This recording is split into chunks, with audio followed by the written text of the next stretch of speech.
বালিশ ওদিকটায় রেখে দিয়েছি আর চাদর দিয়ে ঢাকা দিয়ে দিয়েছি। কোল বালিশ আর কভারে পরালাম না, পরে পরাবো।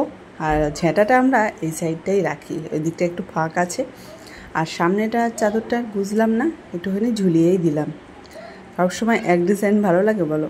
তো এবার এই জামা কাপড়গুলো সব নিয়ে চলে যাবো কাচার ওখানে। একটা বড় চাদর, তারপরে বালিশের ওয়ার সবই আছে, দেখলে সব খুললাম। আর কলিন দিয়ে এখন টিভিটা পরিষ্কার করব। ছোটো মেয়ে একদম মানে টিভিতে হাত দিয়ে দিয়ে মানে হাতের ছাপ বসিয়ে দিয়েছে। যদি ক্রিম মাখে বা তেল মাখে ওই হাতেই টিভিতে হাত দেয়। তো কলিন দিয়ে সপ্তাহে 2-3 বার, বা সপ্তাহে 2-3 বার না, সপ্তাহে 1বার বা 15 দিনে 1বার মোছার চেষ্টা করি। তো যাই হোক বন্ধুরা, পরিষ্কার টরিষ্কার করে নিয়ে রান্না করতে যেতে হবে। রান্না যদি থাকে না দায়িত্ব, মানে অন্য কাজ করতে করতেও রান্নার চিন্তা করি যে কী রান্না করব। আর এইদিকে দেখো এই আয়নাটা আজ থেকে 15 থেকে 16 বছর আগে আমার দাদা নিজে হাতে বানিয়েছিল। তো তাই জন্য একটু যত্ন করতেই হয়। তো একটুখানি পুছে নিলাম। তো এই আয়নাটাতে না মুখ দেখাই হয় না। আর এই যে বক্স টক্সের মধ্যে না একদিন ছাড়াছাড়ি ধুলো পড়ে একদম পুরো এমন ধুলো পড়ে মনে হয় কত জনম মোছা হয় না। আর আজকে আলমারির ওপরটাও পরিষ্কার করতে হবে।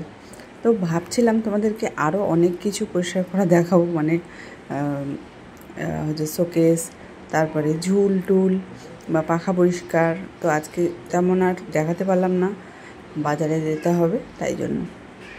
আর দেখো অনেক কিছু কিনেছি ইচ্ছা মতন ফোনটাকে ধরার জন্য, তো সেটা ধরা হয় না। মেয়েরা মাঝে মধ্যে খেলা করে মাইক হিসেবে।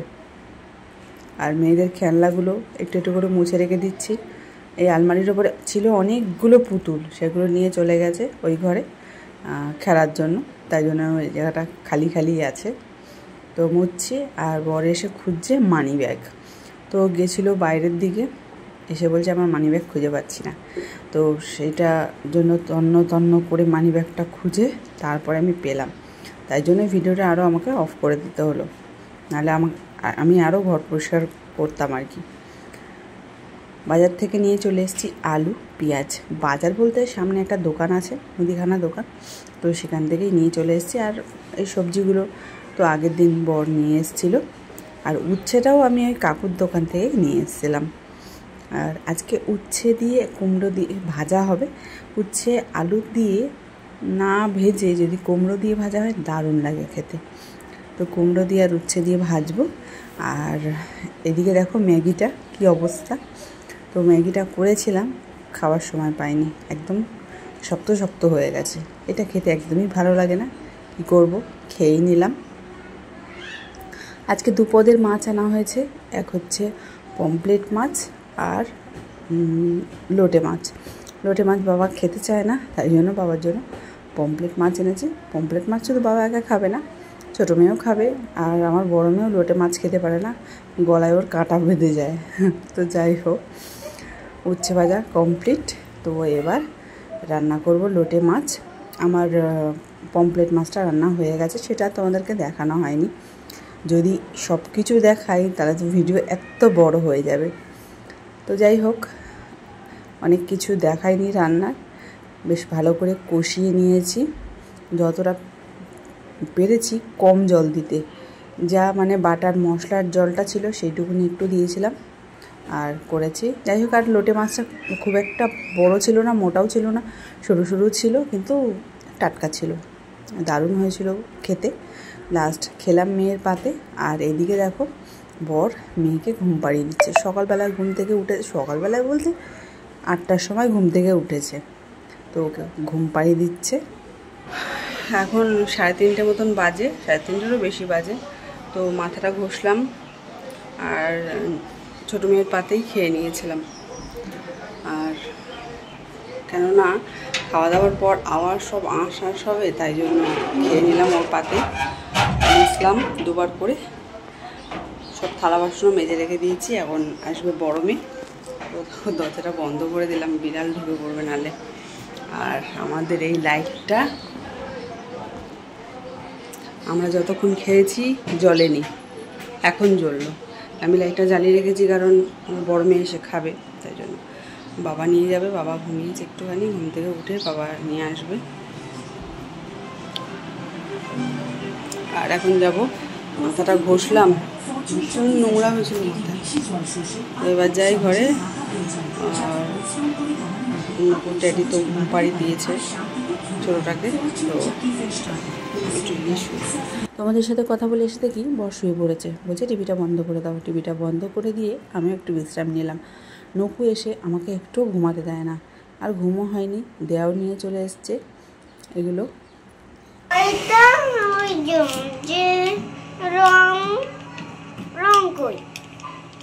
রং কই খোঁজ। মুখ হাত পা ধুয়ে সন্ধে দিয়ে চা করে ফেললাম, বাবাকে দিলাম, আমরাও খেলাম। বর বলছে তাড়াতাড়ি দাও, চাটা খেয়ে বসে পড়ি তাল ছাড়াতে। তাল শুধু ছাড়াবে না, তালের যে আর কি রসগুলো হয় সেগুলোও বার করবে। তো যাই হোক, তো সেটাকে দেখো আমার দেওরকে দিল, তো ও একটু টেস্ট করে দেখছে তালটা ভীষণ মিষ্টি ছিল।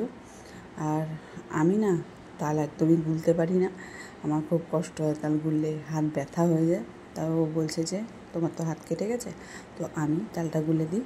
আর এদিকে ঠাকুরকে ধূপকাঠি দিয়েছিলাম, আবার একটুখানি ধুনোও দিলাম।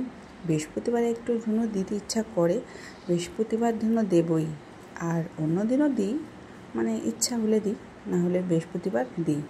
তো যাই হোক, আমার বর নিজের মতন করে তালের দেখো কী সুন্দর তাল, মানে তালটা ঘষে নিচ্ছে আর কি। আর এদিকে খবর দেখছে, তাল বার করে, তালের রসটা বার করে আমি বলতেই পারছি না, তো যাই হোক রসটা বার করে দেখো খোসার সাইডে যেগুলো থাকে সেগুলো চিবি খাচ্ছে। খুব মিষ্টি ছিল নাকি, তো আমি সব খাইও না, ছোটোবেলায় খেতাম, এখন আর খাই না, তো আর খেলাম না।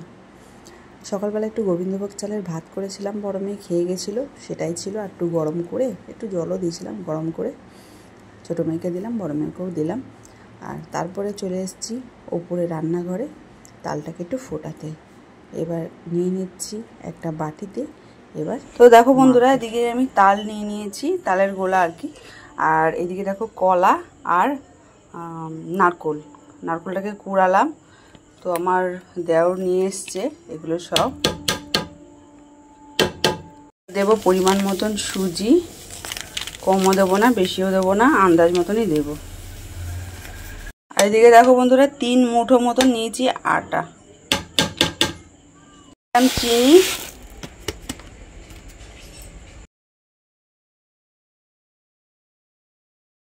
এবার মাখার পালা। তো তালটা কিন্তু গরম জানো তো বন্ধুরা, তো কলাটাকে প্রথমে মাখি, তালটা বেশ ভালোই গরম। তো বন্ধুরা, এর মধ্যে আরও আটা দিয়েছি, সুজি দিয়েছি, আরও চিনি দিয়েছি, আরও মৌরি দিয়েছি। তো আমার মাখা দেখো কমপ্লিট। কী হয়েছে সর। তো আমার মাখা কমপ্লিট হয়ে গেছে। তো এদিকটা জল নিয়েছি, দাঁড়াও দেখাচ্ছি। তেল হচ্ছে গরম, আর এদিকে নিয়ে নিয়েছি জল। তো জলে হাত দেব আর তালের ওটা তুলে দেবো। তেলটাকে ভালো করে গরম করে নিয়েছি, দিয়ে কমিয়ে দিয়েছি, কেননা বাড়ানো থাকলে না বড়া ভেতরে কাঁচা থাকবে আর বাইরে একদম লাল লাল হয়ে যাবে।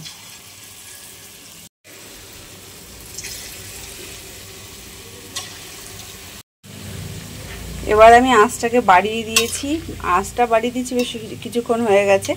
আঁচটা বাড়ানোর পর কিছুক্ষণ ভাজলাম, তারপরে উল্টালাম।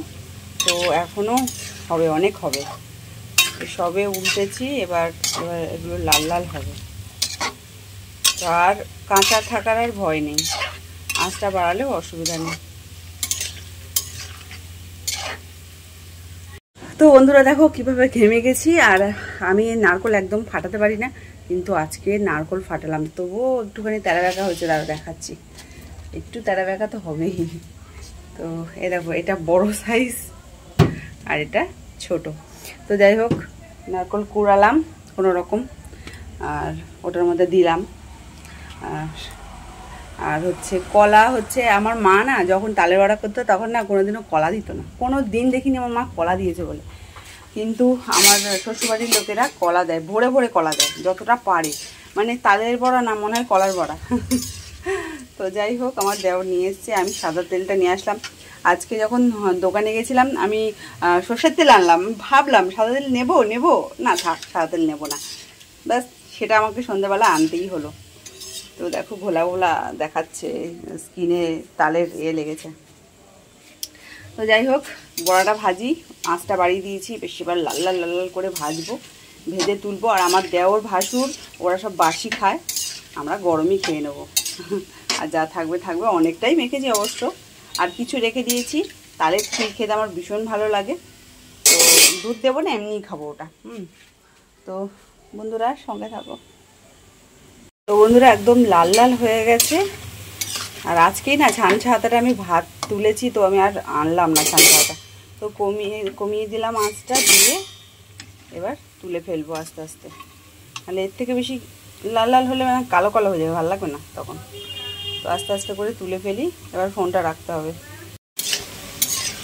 এটাই বন্ধুরা লাস্ট খোলা, তো এটা ভেজে নিয়ে চলে যাব। দেখো এতখানি হয়েছে, মেয়েরাও 4-5টা খেয়েছে, আমিও 2টো খেয়েছিলাম। আর এবার আর একটু ভাজি, এটা দিয়ে নিয়ে চলে যাব নিচে।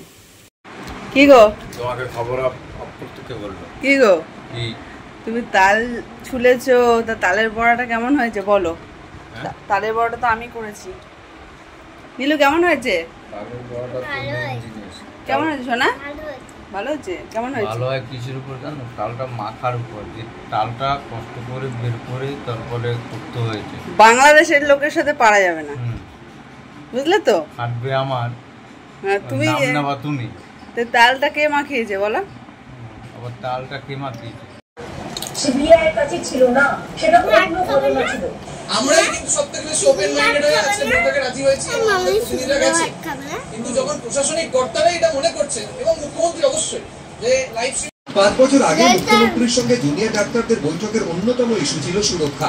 2019 সালের জুন মাসে রোগী মৃত্যু ঘিরে রণক্ষেত্রের চেহারা নেয় এনআরএস।